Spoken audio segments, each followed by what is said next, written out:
आपकी high command में से कोई भी जनाजे में नहीं आया? इमरान खान साहब, शाह महमूद कुरैशी साहब, ये जितने भी लोग थे वो जनाजे में शिरकत के लिए नहीं आए। पहली बात यह है कि आज पाकिस्तान के अंदर एक ऐसा जनाजा उठा है जो अरशद शहीद के साथ साथ पाकिस्तान के आइनी निज़ाम का जनाजा भी है, पाकिस्तान के अंदर जो शहरी आज़ादियाँ हैं उनका भी जनाजा है, पाकिस्तान के अंदर क्रिमिनल जस्टिस सिस्टम है उसका भी जनाजा है।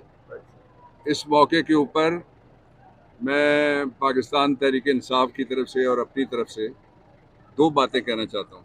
एक तो ये कि ये एक ट्रांसनेशनल जुर्म है, एक मुल्क में नहीं हुआ। इससे पहले ट्रांसनेशनल जराइम में पाकिस्तान के अंदर FIR काटी जाती रही है।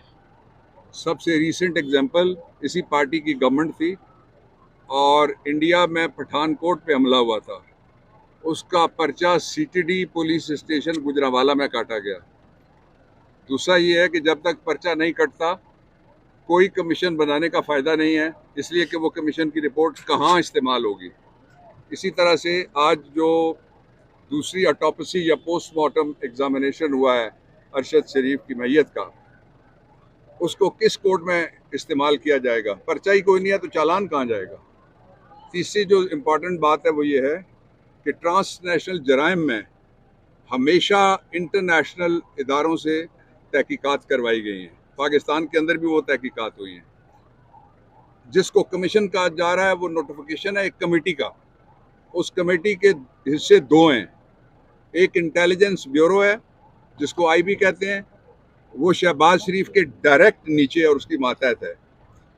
दूसरा FIA का इदारा है जो मिनिस्ट्री ऑफ इंटीरियर के डायरेक्ट नीचे और उसके मातहत है, जिनके दौर में उसको इस बात पे मजबूर किया गया कि वो अपनी सरजमीन से हिजरत करे, जिसके दौर में अरशद शरीफ के ख़िलाफ़ म्यूटनी, ट्रीज़न, बगावत 25 जराइम में उसके ख़िलाफ़ पर्चे हुए, जिनकी कई सौ साल कैद बनती है और उसमें कई दफ़ा सज़ाए मौत बनती है।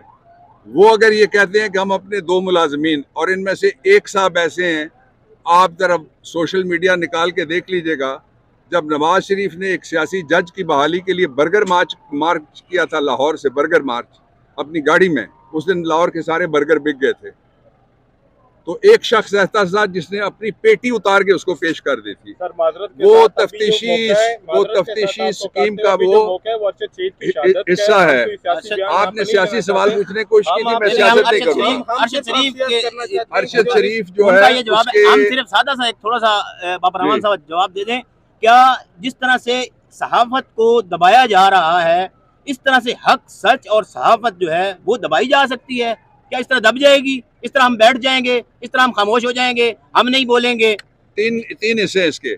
पाकिस्तान में रिपोर्टेड जिस सहाफ़ी का सबसे पहला केस है जिसको दबाने की कोशिश की गई, वो मजलिस अहरार का लीडर भी था और कोई दूसरा नहीं था, शोरश काश्मीरी जैसा बहादुर आदमी था, उसको नहीं दबाया जा सका। उसके बाद एक और दौर आया जब टिकटिकियाँ लगाई गईं और उसमें बहुत सारे सहाफ़ियों को कोड़े मारे गए, नहीं दबाए जा सके।